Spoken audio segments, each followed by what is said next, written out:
एक जमाना था जब अंतरिक्ष यान कागज और प्लास्टिक से बनते थे।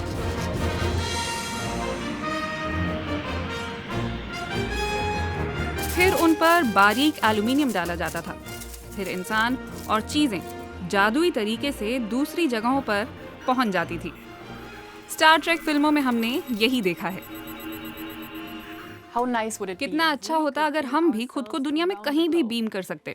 सोचिए जलवायु को कितना फायदा होता। विमानों और कारों की बजाय टेलीपोर्टेशन, वो भी CO2 उत्सर्जन के बिना। आज फिजिक्स में टेलीपोर्टेशन कोई साइंस फिक्शन नहीं है। अजीब चीजें होती हैं जो मुझे हैरान करती हैं। मानुएल एरहार्ड ऑस्ट्रिया की साइंस एकेडमी में क्वांटम भौतिक शास्त्री हैं।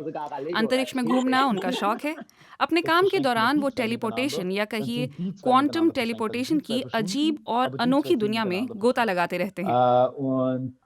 मसलन स्टार ट्रैक को देखने के बाद लोग समझते हैं कि आप किसी भी चीज या एनर्जी को बीम कर सकते हैं क्योंकि ऐसा ही दिखाया जाता है। मतलब लोग ट्रांसपोर्टर में गायब हो जाते हैं और फिर एलियंस के ग्रह पर प्रकट हो जाते हैं।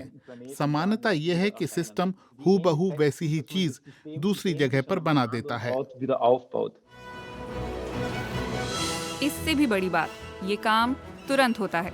मतलब एक जगह गायब और तभी दूसरी जगह प्रकट होना, भले ही दोनों जगहों में कितनी भी दूरी हो। क्वांटम दुनिया ऐसे ही काम करती है।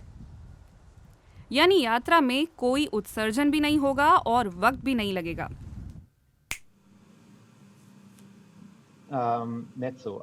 क्वांटम टेलीपोर्टेशन में जो होता है वो इस सिस्टम में सिर्फ क्वांटम इंफॉर्मेशन है जिसे दूसरी जगह पर ट्रांसफर किया जाता है, इसी तरह के दूसरे सिस्टम में।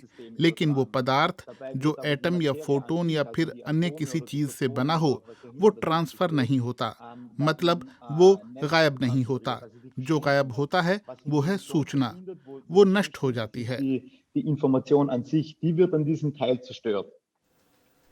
तो मतलब ये हुआ कि अगर दो क्वांटम इस तरह से आपस में जुड़े हों तो वो बिना एक पल की देरी के भी आपस में सूचना साझा कर सकते हैं, लेकिन पदार्थ नहीं, सिर्फ सूचना ही।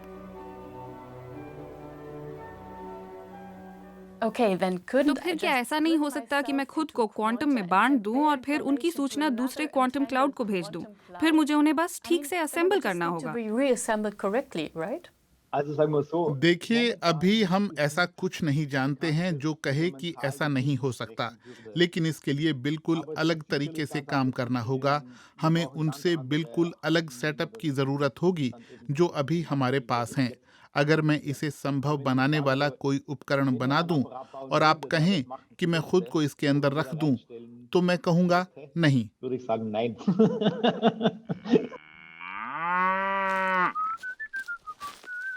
तो स्टार ट्रेक के मिस्टर स्पॉक को शायद चलकर जाना पड़ता, या पुराने दिनों की तरह चमकते बारीक एल्यूमीनियम में खुद को बीम करना होता। ये भी मत भूलिए कि एंटरप्राइज स्पेसशिप पूरे यूनिवर्स में एंटी मैटर और हाइड्रोजन इंजन से चलता है, जिससे कोई उत्सर्जन नहीं होता।